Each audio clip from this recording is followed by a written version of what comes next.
If you're curious about interracial marriages, then this is probably for you.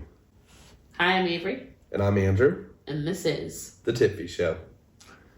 We're kind of coming out swinging with this one, just because it's like the most obvious thing, and I think the thing that people think about most when you see Andrew and I, because I think it's becoming more and more common, but at least where we live, there is not a ton of white man, black woman interracial marriages. Yeah, and so it's definitely something that we've had to talk a lot about together as we've entered into this, and also something that we've had to address in our families, in our day-to-day lives. I actually made a TikTok about this a while back, but people are that was the TikTok that started it all. Yeah, all I did was I said people are always shocked when they see my wife, and I flashed to Avery, and they were like, "Whoa."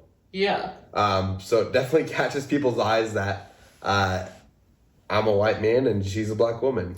Not only is Andrew a white man, he is a pretty country-looking white man. I probably had an interaction with only about 3 black people before I met Avery. Which is crazy. And so, yeah, the town I grew up in, it was primarily white. There was a small Hispanic population, and then a couple other minorities throughout. But it was a very western Colorado town. Very small town. Yep. And so when I went to college, I went to college in the Denver metro area, which is a lot more diverse. And so I obviously ended up meeting Avery, and I figured out that I was in love with her really early on. What was that like? Was it confusing for you? Because you'd only interacted with with you said 3 black people, so falling in love with a black person, was it weird, or was it easy? I mean, it was easy to fall in love with you. Thanks. But I do think that there was this thing in the back of my head of it was just shocking. When I thought about, okay, if I'm in love with Avery, what's that going to look like for me to bring her back to my hometown? Totally. Before we even started dating, I actually went back, and Avery and I had posted a couple of just pictures on Instagram. We were just really good friends. It was us and a few other people that were also really good friends, and we actually all ended up married, which was super fun. Yeah, and so we had a couple pictures just on my Instagram of us together with some other people, and one of my friends that I grew up with was like, "Hey, are you gonna start dating that black girl?" And obviously I knew exactly who he was talking about, and I just kind of played it off. I was like, probably not, I don't know, we'll see what happens. But it definitely was confusing in the sense of I knew it would be weird for other people. Yeah. Not in a negative way or anything, just different. Yeah. Yeah, so, I mean, for me, it wasn't hard or anything, but it was just thinking about the stigma that it brought. Mm-hmm. What about for you? I mean, I grew up in a predominantly white area in the Denver metro area, and so it's not I had never been around white people or anything like that. It was I had a lot of my 2 best friends growing up were white. My school was actually pretty diverse, but I just kind of always found myself with my 2 best friends that happened to be white, and so I don't think it was a shock to my family or anything at all that I was dating a white man or anything. If anything, I mean, I grew up loving country music. Yep. My dad actually was a big Toby Keith fan. That's the only country singer that he really loved. But our song growing up was I Ain't As Good As I Once Was. That was me and my dad's song. Cute. Growing up. And so it was not a shock to anybody. Yeah, Avery's sister actually married a white man as well. So she did. But yeah, I mean, it's definitely unique. I think even when we first started dating, all of our close friends and whatnot were very supportive. They all loved it. They knew that we were perfect together. Yeah. But there would be random times where we were walking down the street holding hands, and we would get looks. Yeah, I remember we went to a park. It actually was, I have crazy grandparent stories, but my grandfather died, and it was a park that he used to walk around all the time. And I remember this was I think maybe probably less than a month into us officially dating, mm-hmm. and we're walking next to the water, and this woman just is glaring at me. I can't assume what was going through her mind, mm-hmm. but it felt like she was mad at me for holding hands with Andrew, a white man. And I think for me growing up, like I said, obviously always was around white people and like never really had any racial struggles. But my dad, my extended family, obviously have had just like racial struggles and whatnot. And so I think I always felt like, oh, Dad, that's a thing of the past. It doesn't happen anymore. And in it was 2018 that we started dating. That was the first time that I felt like, oh, maybe it's not a thing. Like, that's interesting. She didn't say anything or anything to us, but it was definitely like very uncomfortable from the like probably like 25 yards until we like finally passed each other, you know? Yeah, and I mean, so even just to give a little bit like more context, as these things are happening, or especially early on when we started dating, Avery was definitely the one that noticed them a little bit more. I think just the background that I was coming from, this is just not something that's really on my mind at all, is like racial awareness, truthfully. And that's something that I ended up having to grow in as we started dating longer and as we got married, and now that we have 2 Black children. It's something that I've had to become more aware of, and that there is certain people that are going to look at us kind of like with weird eyes. But there's as well people that I think end up loving us a little bit more because people just get like attached to us. Like, so we ended up moving for a little bit to a really small town in western Colorado, and everybody knew Avery. Everybody came, like people would randomly come up to her and be like, "Well, I saw you on Facebook." And this wasn't happening for me. Like, we're probably showing up on the same people's Facebook, but Avery's the one that people jump out at. It's all coming from like a really good heart, just because it's so unique. People would like just recognize me just randomly, and I think part of that is Andrew's family was kind of prevalent in the small town that we moved to. So I think like that piece of being well-known, just a well-known family, and then adding a Black person to it. But I didn't feel token Black person-y or anything weird like that. It just kind of felt like, and I'm a good conversationalist. And so it was like, oh, I know you and I'm talking to you and I like talking to you, kind of a thing. But it kind of felt like a celebrity. And that's like... That's like a perk of it, but like, I mean, still it's something that wouldn't happen in a white-on-white marriage. Or maybe it would. But... For different reasons.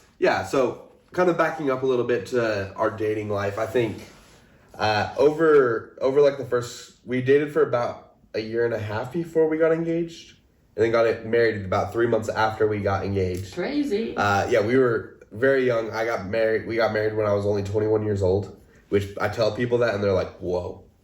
I'm 30 and I can't even think about getting married. So definitely very unique, but I definitely had a lot to learn. For sure. I mean, anybody that grew up not exposed to the world is going to have some learning and growing to do. What do you feel like was like the defining moment of like, okay, I like see that there are bigger issues in the world and, you know. I mean, I feel kind of embarrassed to say it, but I think it's a time that came after we were married. I think the first thing that comes to my mind was in 2020, the world went crazy. The pandemic, everything shut down. At this point, when the pandemic came, we had only been married for about 4 or 5 months. And so we were very newly married, and all of a sudden now we're locked in a room, or a small 1-bedroom apartment together. And the world goes crazy. Starting off, there was the shooting of Ahmaud Arbery. After that came George Floyd, and then one after another during this time. And then there was a lot of racial tension in the world. And so I think as a lot of this was unfolding, our conversations enhanced a lot. I think that obviously it's hard that tragedy is the thing that brought it out, brought out having like some of these initial conversations. And I had to really just sit and listen. And so, we had a lot of conversations about this. We watched some of the videos together. We talked about it. We talked with some of our friends about it. We just had to really have a lot of conversations, and I think there was times where he probably felt really frustrated at me for not fully understanding in the moment. But I think Avery overall was just really patient throughout the whole period, and even still today, when I'm still not perfect, and still have a lot to learn. And but yeah, I mean, that was really the first time where I really started feeling the weight of it. Yeah. But yeah, I mean, you can kind of share a little bit about what you felt during that period. Yeah. Whew, that was an incredibly transformative time in my life for several reasons. I kind of touched on it, but I grew up in a predominantly white area and just hadn't experienced a lot of racism or anything growing up. And truthfully, I think I was embarrassed to be Black for most of my life. I just, it felt more like a chip on my shoulder instead of something that I felt pride and, it was just a chip on my shoulder. And so in 2020, like Andrew said, we're in close quarters. Ahmaud Arbery happens, and then George Floyd happens, and around the same time, in our hometown, our apartment is in the town that Elijah McClain had been slain. All of these things start happening, and I start feeling okay, this is obviously an issue, and I need to dig a little deeper. And so, that's what happened in our teeny tiny 1-bedroom apartment. I started feeling all of these things, and I think I probably could have protected myself a little bit more and not watching all of the video footage of all of these murders. And I felt so many things. I felt man, this is obviously a huge injustice and a huge problem that's happening, but I also feel embarrassed to be the Black person saying something about it. And so social media was a really weird thing for me during that time. And we worked for a church at the time, and I happened to be one of the only Black people on staff. And so it was kind of all right, Avery, time to step up. You're kind of going to be the one to say something about these things. And I felt I'm not qualified for that. I don't even know if I like being Black. This is just a crazy time in my life. So it really forced me to just figure out some things, and in turn forced you to figure out some things too. I think you were such a huge help to me, and allowing me to process out loud. I did a lot of journaling during that time too, and just holding me as I cried. I think, I mean, I cry a lot, but I cried a lot during that time in life, and I just felt so heavy and so weighed down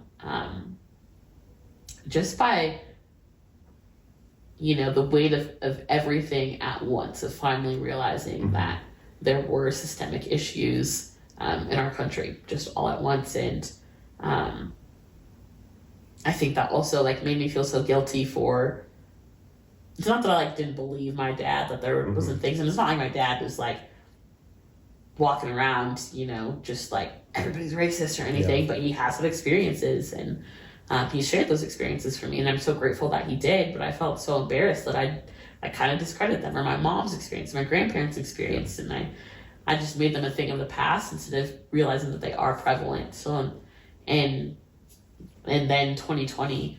And I mean, even as you are talking, I think during that time, you, correct me if I'm wrong, but you also started thinking back to some of the experiences that you've had that you just kind of, I think, shrugged off immediately. Yeah, totally. It was it was crazy. It was the wheels started turning and things started connecting, and I obviously didn't want to just make people villains in my head, but I started thinking oh, that issue could have been definitely because I was Black. I thought it was just out of the blue back then, but definitely. Yeah. Could have been because I'm Black, and I'll never know the answer to those things, but it definitely made a lot of things more real at that time. And it was, I remember one of the conversations that we'd had was about how people could just stand by and watch George Floyd be murdered right in front of their faces, and how I'm like in a fight or flight. I'm flight into the fight. Like, I am going, throwing hands. There's been like several occasions where things have been happening, and I'm like, first one to rush in. She's gonna get herself killed, but yeah, there have been several times. I mean, when we were downtown at the Avery campus that one time, we're like literally watching. I hope this girl is okay. We made a police report, but we're like walking back to our cars on campus, and I'm with Andrew and 2 other of our guy friends, and in the distance, I hear this girl screaming, and I just take off. I'm gone. And I'm with 3 dudes that are like way bigger than me that could, I don't know, I'm gone. But anyway, all that to say, I'm in there. I'm your partner. I'm gonna fight for you. I'm gonna do it. And in that, we had this conversation, and you were like, Avery, you're Black. Like, you running to the cops might not always be the safest thing for you. Like, you are just a person that's going to jump into it. And that was one of the first moments where I was like, oh yeah, like, my life could be at risk in that. So I think even in my own almost embarrassment of being Black, I kind of ignored the fact that I kind of like white privileged myself in a way. Yeah, and I think, I mean, even for me, kind of during that period, we ended up having conversations with like a few other Black couples that we know, and one of those conversations was one of the Black couples were sharing that they're gonna have like conversations with their kids about what to do when a police officer interacts with you, and that's something that that's never crossed my mind. And now that we have 2 Black children, it's something that I kind of think about is, okay, as you guys get older, like, we're gonna have to have those conversations, and it's not something that I never necessarily would have thought of unless we had that kind of period in our life. Yeah. Our sons, both of them honestly came out kind of wider, which was different. Not different, but not what I expected. Like, our first son showed out, and I was like, I am Black, right? I had the same thought. Yeah, he was pretty light when he shot out. But they are growing more into their color, getting more melanin in there. But how do you feel marrying into a Black family? What are some things that you've experienced? Yeah, I mean, your family's obviously been great. Like, they've welcomed me with open arms. Everybody's just been more than kind. And like, I love your dad. I love your mom. Love your sisters. And so, I mean, on that front, like, it's been absolutely great. Obviously, I think that it's been, for me, a lot more fun. Like, learning more about like Black culture and stuff, marrying into the family. Yeah. Obviously, like, there's certain times where I don't understand a reference or I don't understand a joke. Yeah. I still have yet to watch the movie Friday. I know. And so that's hard for you yet. I know. So that's something that I still need to do. And but yeah, I mean, just being able to. I grew up listening to primarily country music. I still love country music. Avery loves country music, so we listen to it.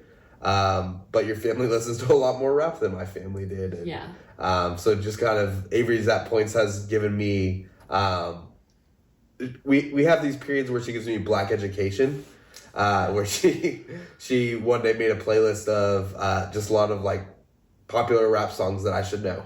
Yes.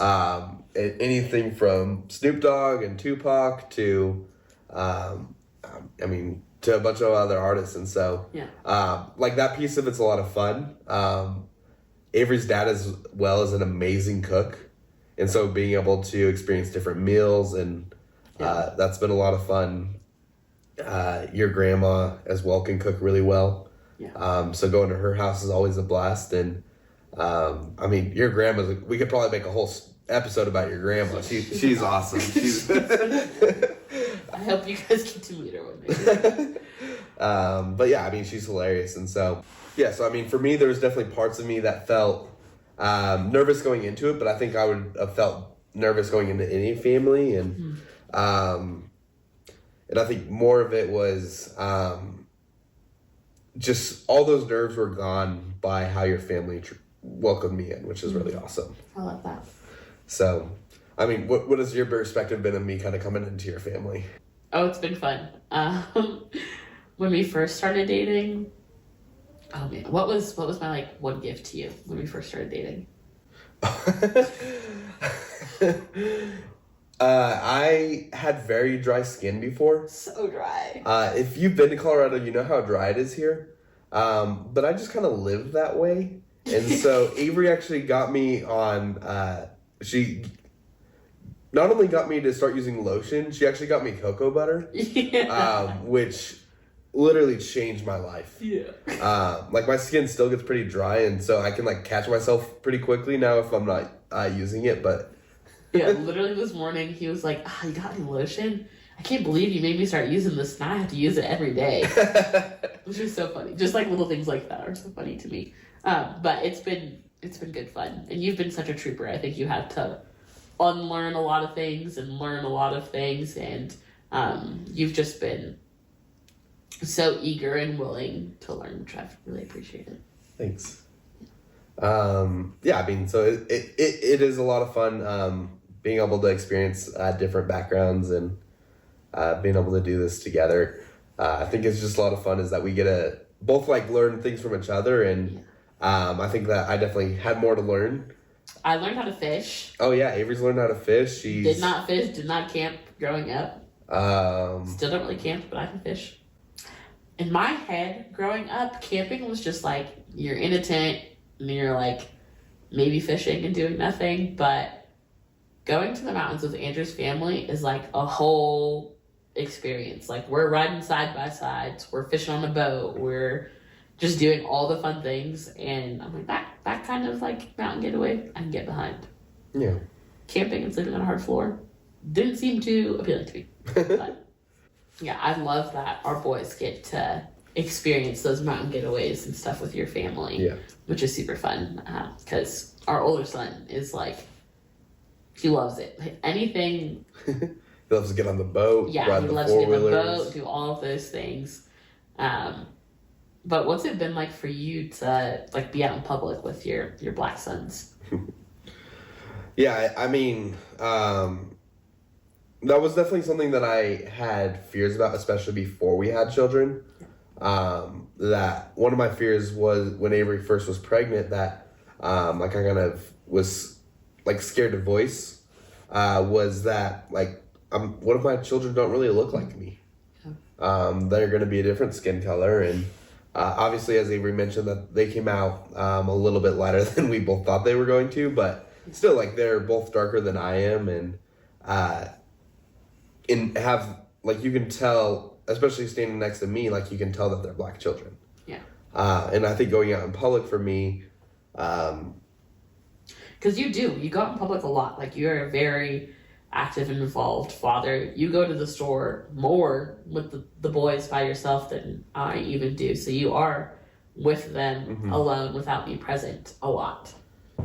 Yeah, I mean, for me, like I haven't really experienced anything. Like I've had a couple people like comment on my children. They're super cute. Yeah, like because they're super cute. And they've like recognized that they're. I've had like a couple people like say, "Oh, you must be married to like a black woman." Yeah, I mean, overall for me, it like has been a lot less than I kind of feared, which I guess is good. But I'm sure as they get older and kind of develop more into like kind of their features develop more, I'm sure it'll be something that I'll probably need to readdress that question in my mind. Yeah. What about for you? Yeah, I think overall it's been like pretty decent. I think a little while back I was actually pregnant with our second one, and it was our oldest and my nephew, which you mentioned earlier that my sister is also married to a white man. But both of my oldest and my nephew, compared to me, both look very light. And so a woman at the mall was like, "Oh, are you a nanny?" And I was like, "No, this is my son and this is my nephew." So just, I think people like are a little bit more bold almost. I feel like when they're talking to me about it, like I almost feel like for you, it's like, "Oh, cute. Like, whoa, he's married to a black woman. That's so crazy." And to me, it's like, "Oh, she couldn't possibly be married to a white man." So I think there's just like a difference there, but our kids are really stinking cute. And so most of the time it's people just being like, "Oh my gosh, your kids are so adorable." Or both of our sons are just like magnetic. They're just in public, they're smiling at people, they're waving at people, they're talking to people. So we can't go anywhere without being talked to by many people. We actually just were in Texas at a fancy steakhouse at like 9 o'clock at night. Why we went to a steakhouse at 9 o'clock at night with our children 2 babies is beyond me. But the whole dinner, probably literally 10 different parties, stopped, talked to us. We're talking about our kids. They were doing really good for how late it was at night, and being at a place where you kind of got to sit and be contained a little bit. But I mean, our kids are just little magnets. I think we both just feel like we're both really grateful to have them, and I mean, even early on, I think when we first had kids, when we first had our first son, one of the things that people commented on the most was, oh, he's really light. Like a lot of people commented on his skin color, and that was like, it was obviously something that shocked us a little bit, but not something that we really wanted to focus on. No, yeah. Like we really just want him to be able to grow up and focus and just be himself, whatever color or shade that is, and and so I think that's something else that you can share a little bit about what you feel about that. Yeah, it was a weird thing. We had a conversation about it because it was so talked about so often. We even thought that he was going to be darker when he came out. So I think it was shocking, but it was weird how often it came up. Yeah. And then our second son came out a smidge darker, but has lightened up throughout the time. So we've really tried to focus on with our families of just yep, they're whatever color they're gonna be many different shades throughout their life, as are we. In the summer we get darker, in the winter we get lighter. Yeah, I mean, it's something that I feel like people have commented on less more recently, but still it comes up once in a while where it's we always say that our oldest son is Avery with light features and our younger son is me with dark features, which is so funny because obviously I have darker features and you have lighter features, but it's flip-flopped in that way, and we each have a carbon copy.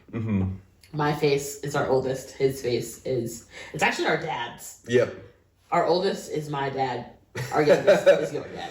Which people don't know our dads that really know that. A lot of people that don't know our dads that know us, and so they immediately compare it to us. But we look at it and we're like, that is Avery's dad to a T. Yes. And that is my dad to a T. Yeah. And so it's just, it's funny to be able to kind of see how our genetics have meshed, and they're weird.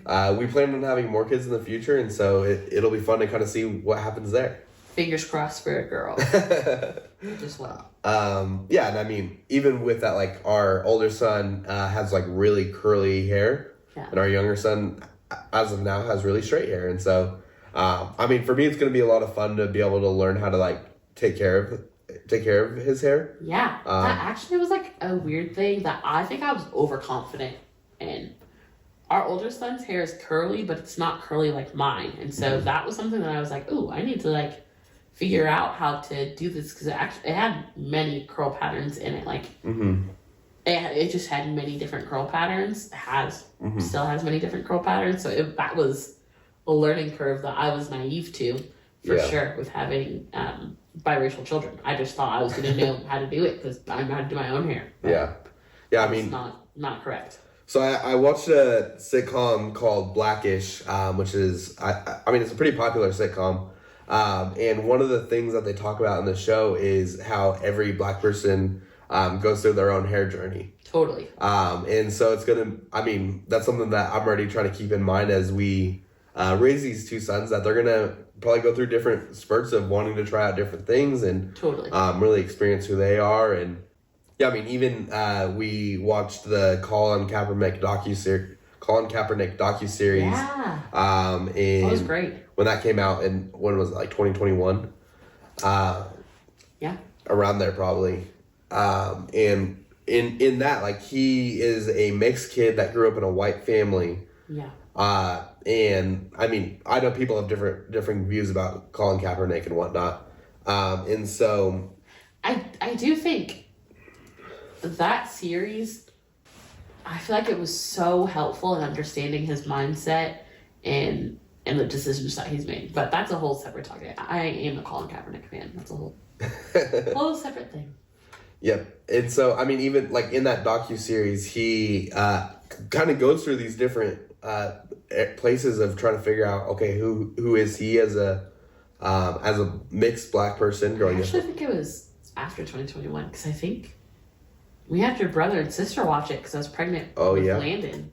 Yeah, so that would have been, what, 22, 23?